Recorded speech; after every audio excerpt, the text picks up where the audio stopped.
فرمائیں۔ ایک تو یہ ہے کہ محرم کے مہینے کا حضرت امام حسین کی شہادت سے پہلے کیا حکم تھا حضور صلی اللہ علیہ وسلم کے صلی اللہ علیہ وسلم کیا تھے؟ جی 10 محرم کو سنا کہ پہلے ہی بہت فضیلت تھی، ہاں، تو ہمیں کس طرح اس کو گزارنا چاہیے؟ نمبر ایک بس اس کو پڑھ گیا، بالکل ٹھیک ہے۔ مہینے تو دیکھیں نا 12 ہی اللہ کے، مگر محرم کو حضور نے یہ اہمیت دی، پہلے اشاعت کا واقعہ 60 سال بعد پیش آیا۔ اللہ کے رسول علیہ السلام نے فرمایا کہ فرض نمازوں کے بعد سب سے افضل نماز رات کی نماز ہے، تہجد کی نماز۔ باقی جتنی نفل ہے نا، ان سب کے مقابلے فرضوں کے بعد فرمایا سب سے افضل نماز ہوا تہجد۔ اور روزوں کے بارے میں فرمایا کہ رمضان شریف کے روزوں کے بعد افضل ترین روزے جو ہے نا نفل شہر اللہ المحرم، اللہ کے مہینے محرم کے، اللہ کا مہینہ کا بہت درجہ دیا۔ اور مکہ معظمہ میں بھی سارے قریش اس دن روزہ رکھتے تھے 10 محرم کو، حضور بھی وہاں رکھتے تھے۔ مگر جب مدینہ شریف میں آئے تو آپ نے یہودیوں کو بھی دیکھا کہ یہودی لوگ بھی 3 ان کی آبادیاں تھیں مدینہ کے ساتھ ہی، بنو نذیر تھے، بنو قریظہ تھے، بنو کان، کہ وہ بھی روزہ رکھتے ہیں عاشورے کا۔ تو آپ نے فرمایا تم لوگ کیوں روزہ رکھتے ہو؟ انہوں نے کہا یہی وہ دن ہے جس دن اللہ تعالیٰ نے حضرت موسیٰ علیہ السلام اور ان کی قوم کے لیے سمندر کو پھاڑا اور وہ خیریت سے پار ہو گئے، فرعون اور اس کے لشکروں کو غرق کیا۔ تو اللہ کے حکم سے موسیٰ علیہ السلام نے یہ روزہ رکھا اور امت کو بھی حکم دیا۔ تو نبی علیہ السلام نے فرمایا کہ ہم تو موسیٰ علیہ السلام کے تم سے زیادہ حقدار، تم کیا لگتا ہے تم نے بدل دیا سب کو؟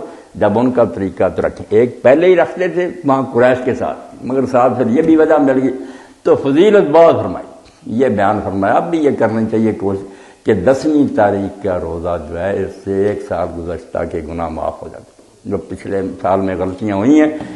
عرفہ کے بارے میں جو بڑی عید کے ساتھ ہے وہ 2 سال کا ہے کہ پچھلا بھی اور آنے والا بھی، وہ تو بہت بڑی بات ہے، اس کو 1 سال پہلے کرتا تو یہ روزہ رکھنا چاہیے۔ اور اللہ کے رسول نے یہ خواہش بھی ظاہر کی کہ اگر اگلے سال میں زندہ رہا تو 9 کا بھی رکھوں گا، مگر وفات ہوگی تو 9-10 کا رکھ لے، بالکل بہت اجر ہے۔ یہ پہلے سے چلا آتا تھا رکھا، مگر بعد میں پھر امام حسین علیہ السلام کی شہادت بھی ہو گئی، بہت سانحہ، بڑا عظیم صدمہ۔ اب اس صدمے کے عظیم ہونے کی اس سے بڑی گواہی کیا ہے کہ جب اللہ کے رسول کو خبر دی گئی اس کی، یہ اللہ کا مخفی علم جو اپنے انبیاء کو بتاتا کہ اللہ کے رسول حجرے میں تھے، حسین رضی اللہ تعالیٰ چھاتی پر کھیل رہے تھے، آپ کی زوجہ محترمہ اندر گئی، حضرت ام سلمہ دیکھا کہ حضور تو رو رہے، ٹپ ٹپ آنسو گر رہے تھے۔